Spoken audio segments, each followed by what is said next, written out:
Hello and welcome to another video. My name is Anniken and I live in the southwest of England. So today I'm going to talk about knitting without looking at your knitting. So I've shared a few times recently on social media and on this channel that I was knitting in the cinema. I knitted quite a lot of a sock while watching James Bond and another film called The French Dispatch.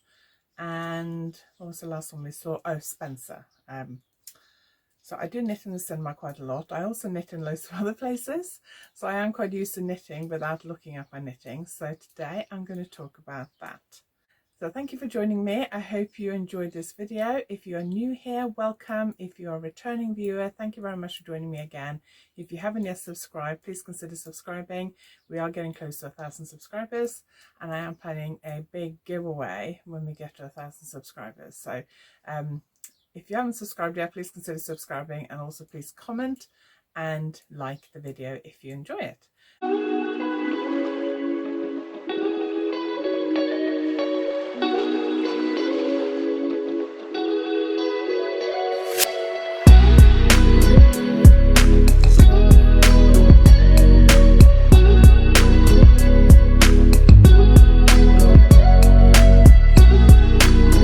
Okay, so I put my knitting away just so I can get a little bit closer to the camera, because if I'm knitting sitting this close you can't really see it anyway. So I put my knitting away just so I can get a bit closer to the camera. So why would you need to knit without looking? Well, you don't need to knit without looking. You don't need to knit in the cinema. You don't need to knit while meeting up with friends. You don't need to knit in the meeting. You can knit whenever you want to. So if you don't want to knit in these places, that's absolutely fine. But I quite like to knit wherever I go. So whenever I sit down, I tend to knit if I got my knitting with me. The only place I don't tend to always bring my knitting is when I'm going to for like doctors and dentist appointments and things like that, unless I know it's going to be a very long wait. I don't tend to bring my knitting, but apart from that I tend to bring my knitting most places, and it can be useful to be able to knit without looking.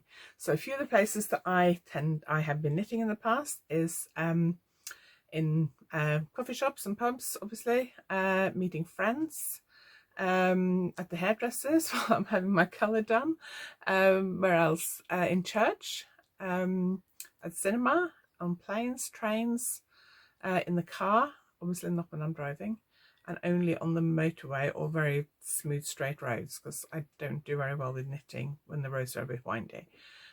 Also, where else, after I had my gallbladder operation, I was sitting up in bed knitting about an hour or so after I came out of the recovery room. So yeah, I tend to knit most places, probably other places as well I can't think of right now, but I do tend to knit most places. Partly that's because of my job. Sometimes when I got deadlines I need to bring my knitting with me because I need to get stuff done, and sometimes I just think, well, it's a chance to knit on something that might be a little bit boring, like plain socks.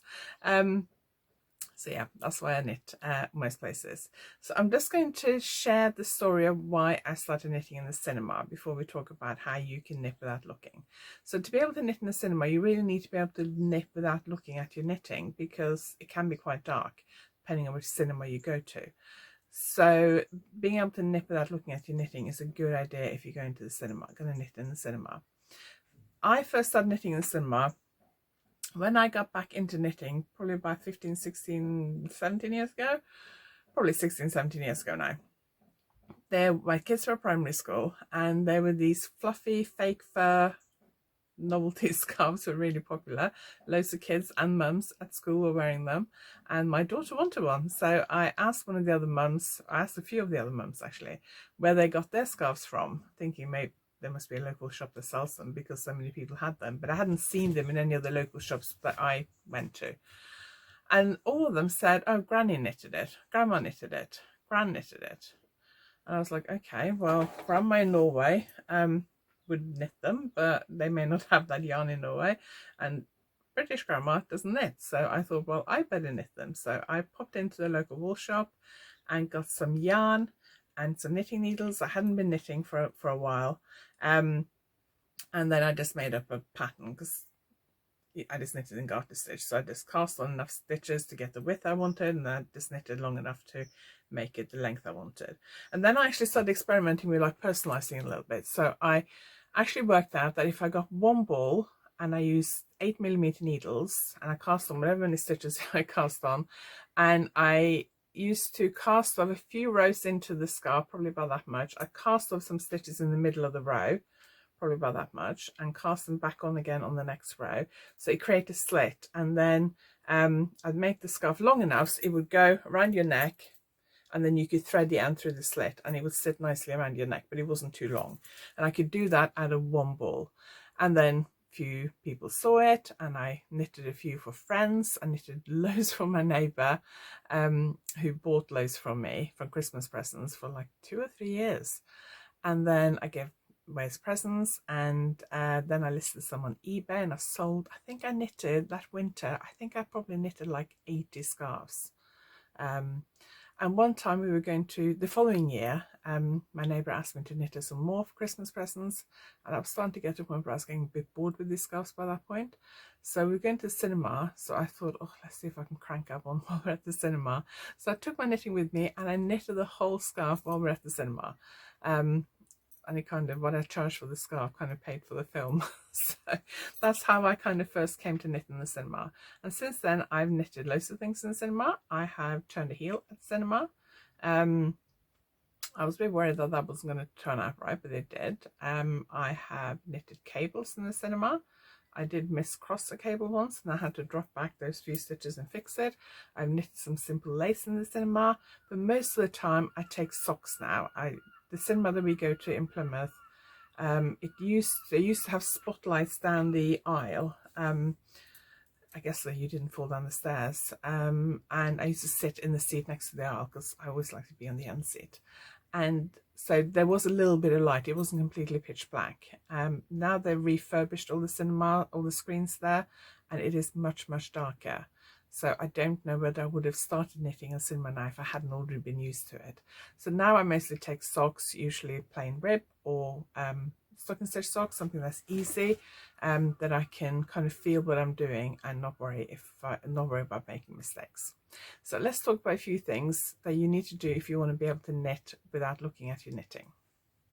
So you may not want to knit in the cinema, but you may want to take your knitting to a meeting, or you may want to meet up with a friend, or you might think, well, we're going to sit and chat for an hour or two. I might as well be knitting something simple. And even though you can listen without looking, you know, you can look at your knitting and still listen to what's going on and focus on what's going on. People think that if you're not looking, you're not listening. So it is worth, if you're going to knit in public settings like meetings or seeing friends and that kind of thing, if you're able to knit without looking. Also, you might want to knit watching television and that kind of thing. So let's talk about a few things that you can do to help you get used to knitting without looking. So this is obviously easier, I think, the more experienced you are.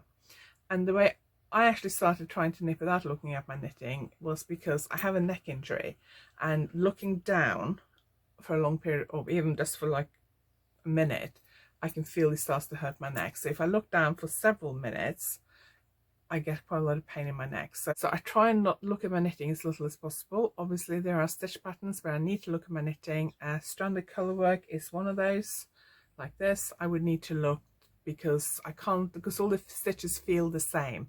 So I would need to look to make sure I'm knitting the right stitch in the right colour. With other stitch patterns, you can feel what's on your needles if you get used to it. So I know when I'm knitting rib, I can feel, if I feel with my thumb, I can feel the difference between a knit stitch and a purl stitch.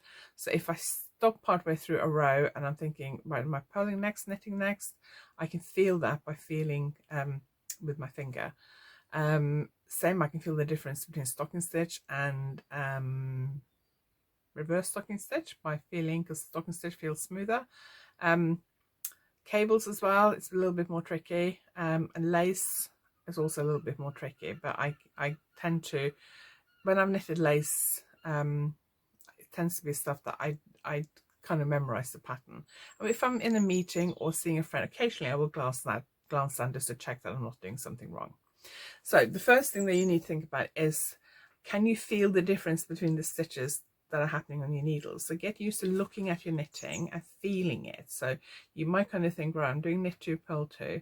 Try and feel with your fingers what the stitches look like, and then look down and see if you've got it right. So try and knit a row in rib and without looking, and then look down to see if you got it right.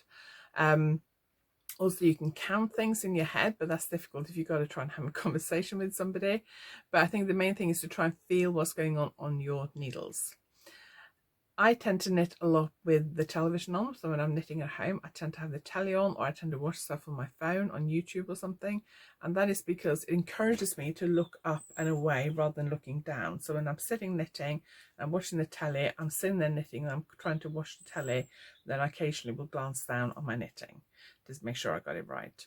And obviously that's the same when I'm meeting friends and things. So try, and if you normally knit at home with nothing on, or you're listening to audiobooks or radio and that kind of thing, try and put your telly on and see if you can knit a few stitches without looking at your knitting. So try and start knitting and then look at the telly, and go back and look at your knitting, look at the telly, look at your knitting to make sure you're not making a mistake, and just try and keep your eyes focused on something else.